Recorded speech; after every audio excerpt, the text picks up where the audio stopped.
Kagak ketemu, Pak. Buka Filipi, carinya di depan, di tengah. Kagak ketemu. Karena nggak pernah buka. Ya, ayo main. Firman itu harus jadi rema. Supaya apa? Ketika engkau mulai berbuah, firman itu yang menjadi teguran, menjadi cermin untuk kita. Saudara lihat orang susah. Tapi saya juga orang susah, Bu. Tapi yang engkau lihat jauh lebih susah dari kamu. Kalau engkau tertanam dengan firman, saya percaya firman itu akan bicara. Kasih, beri. Mungkin gak punya uang, tapi dia mau menyeberang jalan, dia bingung menyeberang. Saudara harus pakai apa yang ada dalam dirimu. Jangan cuek dengan yang seperti itu. Tolong oma-oma itu. Tolong orang susah itu yang bingung mau nyeberang. Jangan, bodo amat lah, nyebrang aja deh lu sendiri, Neng. Ayo. Enggak ada firman yang hidup di dalam dirimu berarti.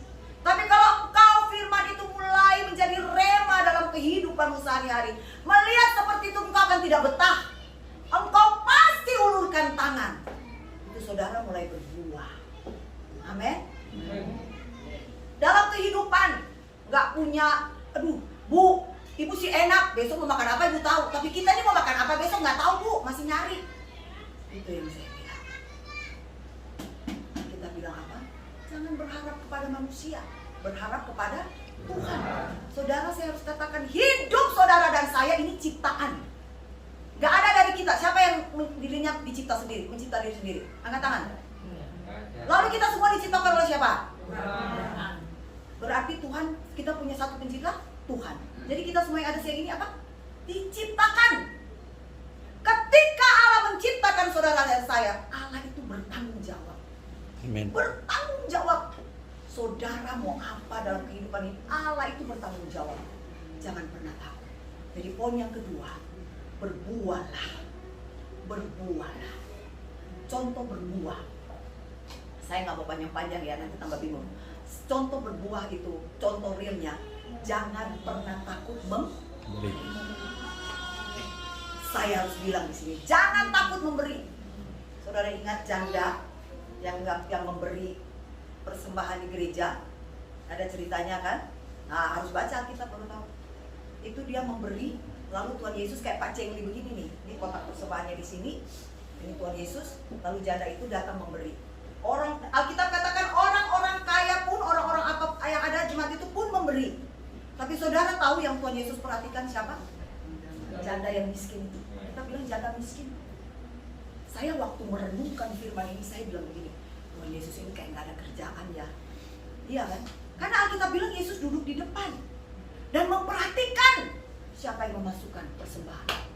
Dan yang menarik mata Tuhan tertuju hanya kepada satu orang, janda yang miskin itu. Tuhan bilang apa? Tuhan puji dia. Dia memberi dari kekurangannya. Yang lain memberi karena kelimpahan. Jadi jangan pernah takut memberi sekalipun engkau sedang kekurangan. Amin. Amin. Poin pertama, melekat dengan Tuhan. Karena dengan melekat dengan Tuhan, engkau akan punya gaya hidup yang benar. Engkau pasti akan menjadi suka berdoa. Karena setiap mau baca firman, engkau harus berdoa baru bisa mengerti. Yang kedua, harus berbuah. Karena kalau tidak berbuah, dikatakan kapak sudah tersedia. Gak main-main. Gak main-main. Dengan corona aja kita harusnya sudah takut. Takut. Saya setiap pagi kalau bangun ya, saya berdoa itu. Dan saya setiap hari saya punya pelayanan konseling pribadi dengan beberapa orang yang setiap hari harus telepon saya untuk konseling. Itu sampai jam 1:30. Selesai konseling, saya sudah harus berdoa sendiri pribadi dan baca firman. Sampai biasa 2:30, saya tidur jam 3. Tadi ini juga tidur jam 3. Dan tadi ini jam 5 itu sudah harus bangun Bu Ana, karena saya harus mempersiapkan apa yang saya sudah janjikan di tempat ini. Ibu, jadi baru tidur berapa jam nih Pak? 2 jam. Nah, kelihatan nggak saya nggak tidur? Enggak. Itu karena Tuhan. Amin. Ada kekuatan di dalam jiwa. Yes, amin. Selesai dari sini Bapak Ibu, saya harus ke Serang, Banten. Di sana yang Pak Cengli pernah di Bulidia. Iya, saya akan khotbah di sana. Ibadah jam 6, jadi berarti cuma pulang sebentar dan mandi. Nanti baju saya sudah harus ke Serang, Banten. Bisa pulang jam 11 malam pastinya. Ya, betul. Ya? Betul. Nah, kalau nggak macet loh. Iya. Iya. Kalau macet itu bisa jam 12, saya pernah setengah 2 baru sampai di rumah. Jam 11 saya sudah janji anak rohani saya ada yang dia mau sharing. Saya sudah bilang oke, saya pulang kita sharing. Itu sudah pasti sampai setengah 2. Dan saya tidak bisa sesudah orang konseling, saya langsung tidur karena saya harus bilang gini, Tuhan kan tadi udah sharing, udah baca firman. Gak bisa, itu berbeda. Saya harus punya hubungan pribadi dengan Tuhan. Tetap saya harus ada di dalam hadirat Tuhan. Saya latih daging saya. Dan Bapak Ibu mau tahu, Tuhan memperlihatkan setiap hari tangan Tuhan itu luar biasa. Di rumah saya saat ini ada, kita berapa orang terkumpul, karena keluarga saya lagi kumpul, ada 18 orang. Masuk minggu ketiga ini Pak, di rumah saya. Jadi full house. Kamar, masuk kamar sini ada orang. Ya, saya turun dari lantai 2 di ruang tamu, full sampai ke lantai, ada yang duduk-duduk. Dan kalau makan, begitu habis makan, senyap. Masing-masing cari tempatnya sendiri-sendiri. Dan saya lah dengan pembantu yang sibuk memberes-bereskan. Tapi happy. Satu hal saya mau ingatkan, saya mau bilang ini jujur sekali ya. Udah 3 minggu, tentunya ini berlangsung, begitulah kehidupan sehari-hari. Tapi ponakan saya, mereka duduk makan rame-rame. Dia bilang begini, kalian tahu nggak? Jadi dia bersaksi kepada ponakan-ponakan saya yang lain yang datang. Kalian tahu nggak? Mereka panggil saya tua karena saya itu tante, mereka yang tertua. Saya kakak tua dari 4 bersaudara. Nah 2 ini lagi kumpul kan. Dia bilang gini, kalian tahu nggak?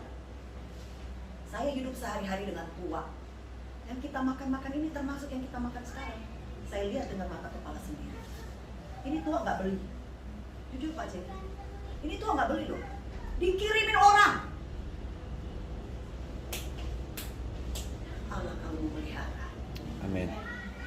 Ketika engkau setia dan melekat dengan Tuhan, ketika gaya hidupmu itu selalu berdoa, ada doa, ada penyerahan, ada ketergantunganmu kepada Tuhan.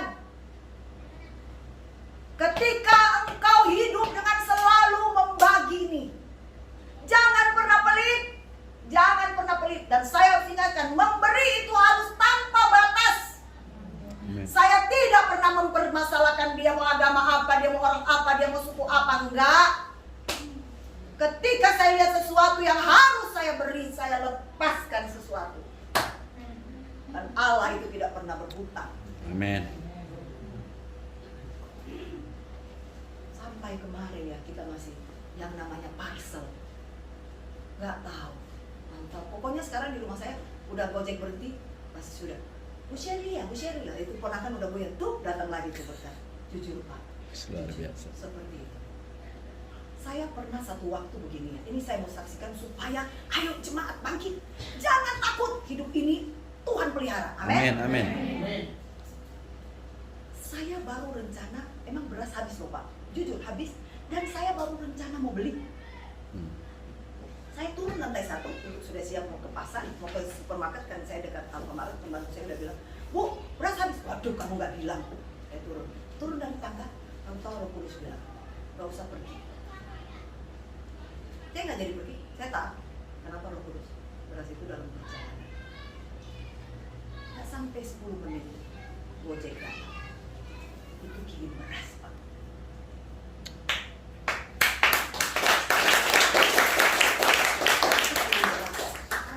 Itu kirim beras. Bayangkan. Lalu bagaimana saya tidak mau bergantung? Lihat seperti itu. Amin. Satu waktu, hal yang kecil, saya mau ajar supaya saudara, detil apapun hidupmu, jangan dengar yang kata Farisi ya. Ngapain sebentar-bentar Tuhan, sebentar-bentar Tuhan, sebentar-bentar minta Tuhan. Jangan dengar itu, saya harus katakan. Detil apapun kehidupan kita, gantungkan kepada Tuhan. Karena Allah itu detil. Yes. Allah itu detil. Sebab apa? Bayangkan Alkitab bilang, rambut kepalamu saja, satu helai pun kalau jatuh, kalau Tuhan gak suruh jatuh, gak bisa jatuh. Itu artinya Allah detil. Rambut di kepala kita ini Allah tahu jumlahnya berapa. Halo. Lalu kita dibodoh-bodohin sama Farisi. Gak mau, saya gak mau bodoh, gak mau gitu. Satu waktu Pak Cengli, saya lagi pakai talenan. Talenan ya, ibu-ibu kan? Motong-motong apa lah, motong jeruk, motong daun bawang, daun seledri. Saya lagi pakai talenan saya itu sampai sekarang saya masih simpan. lagi pakai terus begini, ya Tuhan, talenan udah pecah. Jadi pecah tengahnya ya, karena pernah satu waktu kayaknya saya potong ayam pepetok gitu lah, kayak tengahnya pecah. Terus kepikir loh Pak Ceng gini, aduh Tuhan mau beli talenan deh, kayaknya talenan ini udah pecah. Sebab talenan itu enak, ringan banget, gampang sekali, maksudnya gak susah, gak terlalu berat. Jadi kalau mau narik, gampang gitu ya. Warna hijau talenan saya. Ya Tuhan, kasihan nih talenan, kepingin beli talenan. Saudara tahu, 2 jam kemudian saya dapat kiriman talenan Pak. Jujur, talenan saya cuma mau beli 1 karena yang rusak 1. Yang datang Pak Cili tahu berapa? 4 talenan. 4 talenan yang mereka beli di kayak itu produk Jepang. Jadi saya tahu itu mahal karena dia brand. Tahu nggak? Waktu saya tanya yang memberi ini, malam saya telepon dia. Wih, kok kirim talenan? Nggak masuk di akal saya Pak. Iya kan, talenan loh. Dia bilang, saya tanya, dia bilang, Tan, sekian jam yang lalu, dia sebut jamnya ya. Saya tiba-tiba jalan turun dari lantai 2 ke dapur bersih saya. Saya lihat talenan ini, lalu saya disuruh ambil talenan itu, packing, kirim Tante Shirley. Saudara, mau apa kita?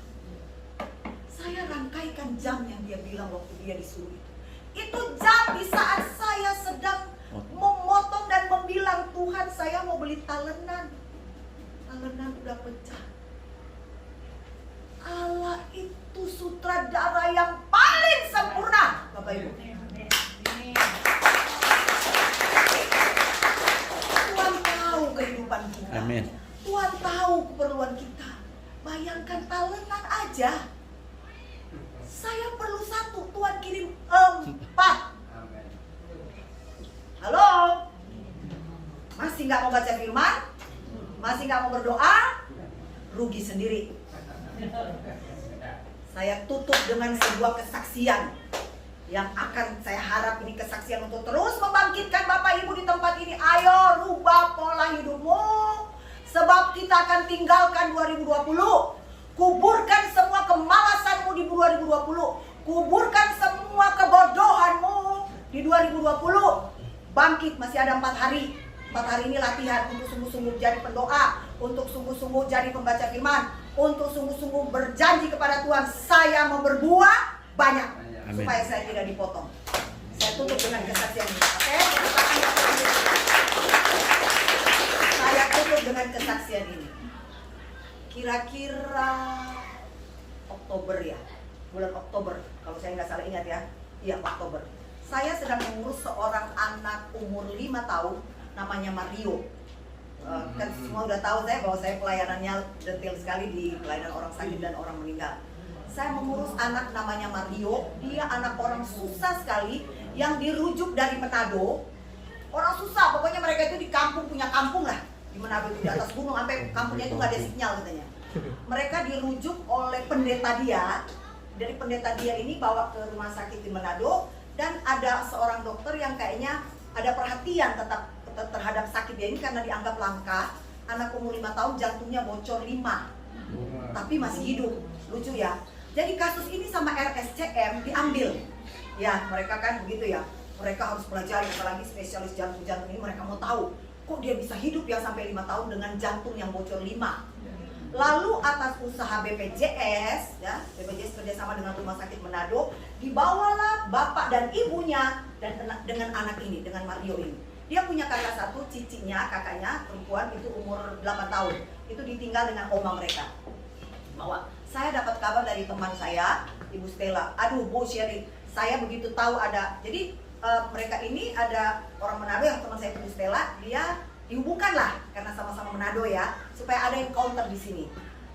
Tuhan langsung ingatkan Bu Stella, cari Bu Sherry, ini bagiannya nih, gitu ya. Jadi dia telepon saya, Bu, ada ini sedikit cerita, dia cerita, tapi saya disuruh ingat Bu Sherry, katanya.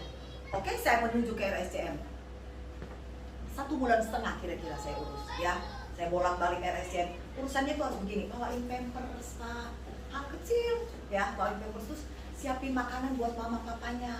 Kalau saya nggak sempat datang, saya udah tahu 2 hari 3 hari saya pasti nggak bisa ke rumah sakit nih, ada urusan lain. Harus titip bekal buat mereka bisa cari makan di kantin di mana.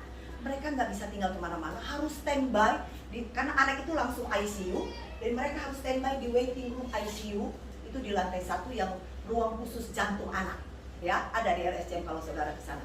Dan jadi orang tuanya tuh kayak camping di sana Pak, udah koper, udah bawa, jadi pokoknya mereka punya kamar sendiri yang rumah sakit sangat care dengan mereka, udah tahu karena anak di situ. Dia dioperasi 4 kali, menjalani operasi anak ini. Singkat cerita, 2 minggu sebelum meninggal dokter panggil kami, dokter mengatakan hands up. Jadi anak ini hampir nggak pernah sadar, koma terus 1 bulan lebih itu ya. 2 minggu terakhir kami dipanggil, dokter bilang ini hands up, mereka menyerah karena ternyata itu tinggal mesin. Jadi ya dalam arti kata mereka sudah belajar lah, ternyata begini tidak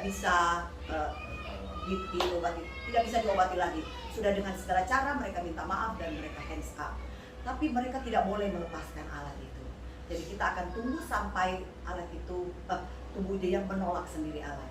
Secara kedokteran itu tidak boleh main karena sudah hands up terus cabut semua. Itu pasti game juga sih, tapi itu nggak boleh ya. Lalu kita menunggu 2 minggu. Dalam waktu 2 minggu ini mama papanya selalu kalau saya kesana mereka menangis. Papanya menangis, mamanya menangis. Dia bilang, Bu ini kan pasti meninggal Marionya. Iya pasti, saya harus kuatkan itu. Saya tidak boleh ini. Oh tidak, dalam nama Yesus Mario sembuh, dalam nama Yesus. Tidak, saya tidak janjikan itu. Karena itu betul memang enggak. Bukan itu yang Tuhan mau ya. Jadi saya bilang iya. Jadi saya 2 minggu saya persiapkan mental, saya persiapkan rohani mama papanya untuk siap kalau Mario sewaktu-waktu nggak ada. Yang menjadi persoalan, kenapa mereka menangis? Selain Mario, kalau Mario pergi mereka pasti sedih ya, namanya papa mama. Yang kedua, mereka nggak punya uang untuk pulang ke Manado. Karena waktu Mario kan dibiayai karena ada Mario, iya kan? Jadi kan dibiayai oleh BPJS karena fokus Mario. Ini mau bawa Mario udah kondisi mayat, udah kondisi jenazah, BPJS nggak ada. Kalau ada begitu bangkrut sudah kita. Iya kan? Masa orang meninggal juga BPJS ngurusin? Enggak, ya? Oke? Jadi itu yang mereka pikir. Bagaimana kalau Mario meninggal, Bu? Kita minta tolong, Bu, supaya Mario tetap kita bawa pulang. Meetinglah kami beberapa teman. Saya tahu setiap ada perkara begitu pasti ada Farisi. Ada Farisi yang beberapa teman bilang, udahlah, jangan dipaksain. Ya, ini saya mau bilang Farisi itu suka merusak iman. Ya, jangan dipaksain, Bu Shirley. Orang memang gak ada, ya gak ada aja. Ya kan? Yang gak ada aja. Jangan enak-enak menuntut bagaimana. Gak ada aja. Udah, makamkan aja di sini. Mereka 2 aja yang kita carikan tiket pulang. Iya kan? Gampang kan? Simpel kan? Makamkan aja di sini. Kita tinggal cari gereja, ibadahin, udah makam, udah. Mama papanya kasih tiket pulang. Keluar Bu Shirley. Tapi saya tidak berpikir itu. Saya tahu ada yang Tuhan mau buat terhadap mama papanya.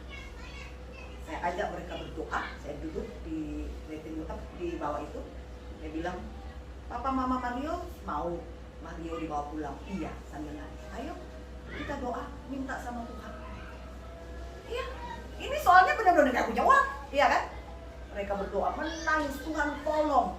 Kalau kami sudah siap, kalau memang Tuhan mau panggil Mario, kami sudah siap. Tapi Tuhan, kasih kami kesempatan, bawa Mario pulang. Kami mau Mario dimakamkan di kampung. Singkat cerita ya, juga di sini ya. Hari Sabtu, saya lagi di toilet Pak Cengli, udah selesai mandi, segala macam, udah mau pakaian segala. Tuhan bilang begini, Shirley, hari ini Mario mau diambil pulang. Kaget saya Bapak Ibu. Kaget. Hah? Tuhan, hari ini. Bapak Ibu tahu kenapa saya kaget? Tahu nggak? Nggak ada yang tahu kan? Belum siap. Karena saat itu saya pun belum siap, Pak. Saya jujur di rekening saya saat itu cuma ada 5 juta. Saya bilang sama Tuhan, Tuhan tahu loh. Rekening saya itu cuma ada 5 juta. Mana cukup? Saudara tahu butuh berapa bawa jenazah ke Manado? 20 juta kurang lebihnya. Karena saya biasa urus kirim jenazah. Jadi saya kurang berapa? 15 juta. Itu jam 10 atau 11. Pokoknya saya dari toilet dulu. Tuhan nggak jawab.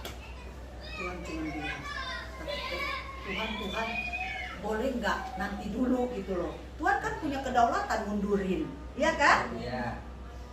Nah, Tuhan tetap bilang hari ini saya tutup nalar manusia saya, ya. Saya tutup logika saya. Saya tutup logika saya berlutut. Tuhan, saya sudah menyerah total kepada Tuhan. Dalam urusan-urusan seperti ini saya terlalu banyak mengalami mujizat. Saya tahu kalau memang Tuhan memang percayakan untuk saya yang mengurus Mario, maka Tuhan tidak akan mempermalukan saya. Tuhan pasti buka jalan dengan cara Tuhan. Haleluya, amin. Gitu aja Pak, tingkat doanya. Lalu saudara tahu, saya punya janji dengan satu anak rohani saya yang pernah sakit kanker. Lalu pokoknya saya anak rohani saya lah ya. Saya punya janji untuk ketemu dengan dia itu hari Senin. Nah ini kejadiannya Sabtu. Tiba-tiba sesudah saya doa dia telepon, ya. Urutannya ini ya, dia telepon. Ci, panggil saya Cici kan? Ci, boleh nggak datang sekarang? Lah, bukannya kita janjiannya Senin? Besok baru Minggu, kan janjiannya Senin siang. Jangan Ci, aku kepingin sekarang. Ada yang aku mau nanya-nanya. Dia mereka gitu kan? Saya langsung bilang, oh tunggu, Cici lihat schedule, ada nggak saya janjian orang hari itu? Saya buka schedule, saya nggak ada. Oh iya boleh deh, nggak ada. Ya udah deh, ntar ya, rada sorean dikit boleh nggak? Oh iya Ci, yang penting sekarang ya Ci, jangan undur. Singkat cerita saya pergi ke tempat dia, ya. Kami sharing. Sementara sharing menjelang sore, sudah hampir jam 5 lebih ya. Telepon saya bunyi itu dari RSCM. Mamanya Mario nangis. Saya sudah lupa loh tentang Mario yang bahwa Tuhan mau ambil, karena pokoknya Tuhan bilang kan hari itu, tapi saya lupa karena saya fokus ke anak rohani saya ini. Di depan dia, saya angkat telepon kan, nangis Mama Mario. Tante, Mario udah pulang. Nangis. Saya bilang tenang. Tapi Tante, kami kan mesti pulang ke Manado Tante. Gak bisa enggak Tante, tolong Tante. Dia teriak tolong Tante, otak saya mulai berwaduh Tuhan. Iya kan? Tuhan tahu loh di rekening saya. Saya tapi dengan iman saya bilang yes. Tunggu sabar Tante, dari sini Tante langsung rumah sakit. Pokoknya Tante akan tiba di sana. Tunggu kalian tenang semua. Tanda tangan aja semua apa yang mesti ditanda tangan supaya jenazah dibawa ke ruang jenazah, gitu kan, dari ICU dikeluarin. Oke? Gitu saya Tante. Jadi saya harus pamit dari tempat ini adik keluarga saya bilang, Cici harus pulang. Dengar kan tadi itu yang Cici punya pasien di RSCM meninggal. Oh ya Cici nggak apa-apa.